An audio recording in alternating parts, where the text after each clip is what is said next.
Pasas la vida entera sosteniendo un muro que de todos modos va a caer. Te despiertas con los pospuños cerrados, planificando el día, calculando los riesgos, intentando moldear la realidad para que encaje en tus frágiles expectativas. Crees que tu angustia es responsabilidad, que tu control es protección, pero no lo es. Es solo miedo disfrazado de eficiencia. Mírate las manos, están cansadas. Tu mente no descansa porque carga con el peso de un futuro que ni siquiera existe, mientras intentas desesperadamente corregir un pasado que ya se convirtió en humo.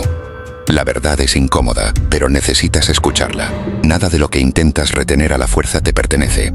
El intento obsesivo de controlarlo todo es la prisión más perfecta que has construido para ti mismo. Nos han enseñado que resistir es de fuertes, que luchar contra la corriente es la única forma de avanzar. Y si la mayor fuerza no residiera en el impacto, sino en la capacidad de volverse invisible ante el golpe, existe un arte olvidado, una rendición que no es cobardía, sino una lucidez absoluta. Quienes la dominan no sufren por lo que el destino les quita, porque nunca intentaron poseerlo.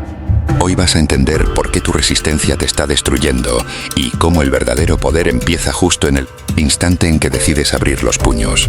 El ser humano moderno sufre de una patología silenciosa, la ilusión del control absoluto. Vivimos atrapados en un bucle mental donde cada imprevisto es tratado como una afrenta personal, una tragedia que debe ser corregida de inmediato. Si el tráfico te retrasa, te enfureces. Si alguien no responde como esperas, te obsesionas.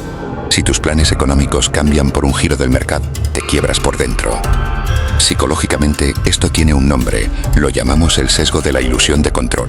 Es la tendencia humana a sobreestimar nuestra capacidad para influir en eventos externos que, en realidad, dependen del azar o de variables que jamás podremos dominar. Creemos que si pensamos lo suficiente en un problema, si nos preocupamos lo suficiente, mágicamente cambiaremos el resultado. Es una trampa neuroquímica. Tu cerebro prefiere el desgaste de la ansiedad constante antes que aceptar la aterradora realidad de que no gobierna el universo. Te agotas persiguiendo una estabilidad que es, por definición, una quimera. Y en ese intento desesperado por asegurar el mañana, destruyes sistemáticamente el único espacio donde puedes vivir. Presta atención. Lo que te desgasta no es el peso de tus responsabilidades. Es la resistencia que opones a la realidad tal y como se presenta. Si continúas midiendo tu valor por tu capacidad para dominar lo indomable, estás condenado a vivir en un estado de perpetua derrota. Pero hay una salida que la historia ha guardado en secreto, una perspectiva antigua que cambia las reglas del juego. En el año 1968, la psicología social presenció un experimento perturbador liderado por Martin Seligman. Colocaron a varios animales en entornos donde recibían descargas eléctricas leves. Un grupo tenía la posibilidad de detener la descarga presionando una palanca con el hocico. El otro grupo recibía exactamente las mismas descargas, pero sus palancas estaban desconectadas. No importaba lo que hicieran, el dolor continuaba. Tiempo después, ambos grupos fueron trasladados a una caja dividida en dos por una barrera muy baja. Bastaba con dar un pequeño salto para escapar del sufrimiento. Los animales del primer grupo, los que habían tenido el control de la palanca, saltaron de inmediato, pero los del segundo grupo hicieron algo desgarrador. Se tumbaron en el suelo, gimieron y aceptaron el dolor sin intentar moverse. La barrera estaba a centímetros. La libertad era obvia, pero sus mentes estaban convencidas de que nada de lo que hicieran importaría. Seligman acuñó este fenómeno como indefensión aprendida. Cuando experimentas repetidamente que tus esfuerzos no cambian tu entorno, tu cerebro se rinde. Aprendes a ser víctima. Ahora mírate a ti mismo. ¿Cuántas veces has intentado controlar una relación, un trabajo, la opinión de los demás, solo para fracasar una y otra vez? Tu ansiedad actual es el gemido de quien ha intentado cambiar el diseño del mundo con sus manos desnudas y empieza a creer que no sirve para nada. El problema no es que seas débil. El problema es que aplicas tu fuerza en el lugar equivocado. Te has vuelto esclavo de tus intentos de control, quedando tan ciego como los sujetos del experimento, incapaz de ver la barrera baja que tienes delante. La solución no es golpear más fuerte la palanca rota. La solución es entender la diferencia entre lo que puedes mover y lo que debes dejar pasar. El psicólogo Julian Rotter propuso una estructura mental que define tu paz interior: el locus de control. Quienes poseen un locus de control externo creen que sus vidas están completamente a merced de la suerte, el destino o las acciones de terceros. Son hojas secas arrastradas por el viento. Por otro lado, quienes tienen un locus de control interno asumen la total responsabilidad de su destino. Parecería que este segundo grupo es el ideal. Sin embargo, la psicología cognitiva moderna descubrió un giro oscuro.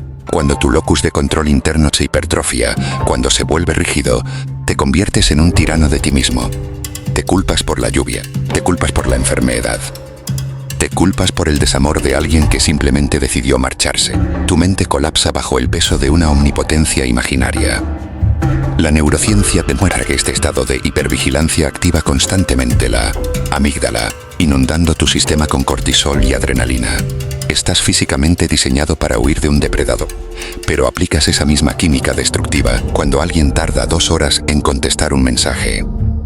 Estás quemando tu propio templo desde dentro. Si no aprendes a trazar una línea divisoria entre tus acciones y los resultados de esas acciones, terminarás exhausto, amargado y estéril. En los próximos minutos descubrirás el puente exacto que une la ciencia de tu cerebro con la sabiduría más antigua de la humanidad. Una estrategia de combate espiritual que no requiere que luches, sino que dejes de estorbar. Hace casi 2000 años, un hombre que nació esclavo y vivió gran parte de su vida encadenado, descubrió la clave de la libertad absoluta. Su nombre era Epicteto. En su Enquiridión dejó escrita la frase que debería regir cada mañana de tu existencia. Hay cosas que dependen de nosotros y cosas que no dependen de nosotros. Para los estoicos, la salud, la riqueza, la reputación y la opinión de los demás caen firmemente en la segunda categoría. No te pertenecen. Son indiferentes externos. Epicteto argumentaba que si intentas hacer tuyo lo que es ajeno, vivirás gimiendo, perturbado y culpando tanto a los dioses como a los hombres. La práctica estoica de la dicotomía del control no es una invitación a la apatía. Es una cirugía de precisión mental. Te exige que inviertas el 100% de tu energía en tus pensamientos, tus juicios y tus elecciones, mientras miras el resultado final con una indiferencia absoluta. Si haces una entrevista de trabajo, tu deber es prepararte, dar lo mejor de ti y hablar con honestidad. Eso depende de ti. Que te contraten o no, depende de la empresa, de la competencia, del humor del entrevistador. Eso no depende de ti. Si te angustias por el veredicto, estás entregando tu mente como rehén a extraños. Pero el estoicismo occidental no caminaba solo en esta búsqueda. Al mismo tiempo, en el lejano oriente, la tradición contemplativa del taoísmo desarrollaba un concepto idéntico, pero con una belleza poética diferente. Wu Wei, el arte de la no acción, no significa cruzarse de brazos y ver la vida pasar. Significa actuar de tal manera que tu esfuerzo esté en perfecta armonía con el flujo natural de las cosas, como el agua que no lucha contra la roca, sino que la rodea y con el tiempo la desgasta. Los estoicos practicaban el Wu Wei sin llamarlo así. Entendían que la naturaleza tiene un ritmo, un logos, y que marchar en su contra es una locura inútil. Aquí es donde todo cambia, donde tu perspectiva actual debe morir para dar paso a algo nuevo. Existe un término japonés que resume esta fusión perfecta entre la psicología del desapego y la filosofía de la aceptación. Arugamama significa, literalmente, aceptar las cosas tal como son. No como te gustaría que fuesen, no como deberían ser según tus planes, sino en su cruda y presente realidad. Cuando combinas la dicotomía del control de Epicteto con el Arugamama, descubres que el sufrimiento jamás nace del evento externo. Nace exclusivamente de la distancia que existe entre la realidad y tu deseo de que la realidad sea diferente. El dolor es inevitable, el sufrimiento es opcional. El sufrimiento es el berrinche de tu ego que se niega a aceptar que el universo no sigue sus órdenes. El dolor es simplemente el roce de la vida. Escucha esto con atención. El verdadero poder no consiste en cambiar el viento, consiste en saber ajustar tus velas sin perder la calma. Cuando dejas de exigirle al mundo que se adapte a tus caprichos, adquieres una inmunidad soberana. Nada puede herirte porque has dejado de ofrecer una superficie rígida donde los golpes puedan impactar. Te vuelves como el espacio vacío. Puedes lanzar una piedra al espacio, pero nunca podrás romperlo. La verdadera libertad no es la capacidad de hacer lo que quieras, es la libertad respecto a la necesidad de que las cosas sucedan de una manera específica. Mírate ahora, recuerda ese problema que te quitó el sueño anoche. Esa conversación que repasas una y otra vez en tu cabeza, buscando un final diferente. Ese proyecto que te aterra que fracase. Aplica el arte de dejar pasar. Pregúntate qué parte de eso está bajo tu control inmediato en este segundo. ¿Tus pensamientos? Cambia tu juicio sobre la situación. ¿Tus acciones? Haz lo que debas hacer ahora mismo con limpieza, con dignidad. ¿Y el resto? El resto no es asunto tuyo. Entrégalo al flujo del tiempo. Permite que el mundo sea como es.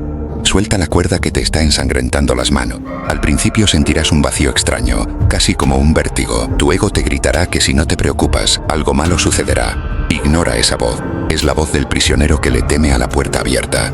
Camina hacia afuera. Experimenta la ligereza de no tener que juzgarlo todo, de no tener que arreglarlo todo, de no tener que salvar a nadie más que a ti mismo. Y si este video removió algo en ti, si sentiste el peso de tus propias cadenas mientras escuchabas estas palabras, hay alguien más en tu vida que necesita este silencio hoy. Compártelo. Dale al like para que el algoritmo entienda que buscamos profundidad y no distracción. Y si quieres seguir en esta conversación con el destino, suscríbete. Hay mucho más por descubrir en la penumbra de la razón. Nos vemos en el próximo.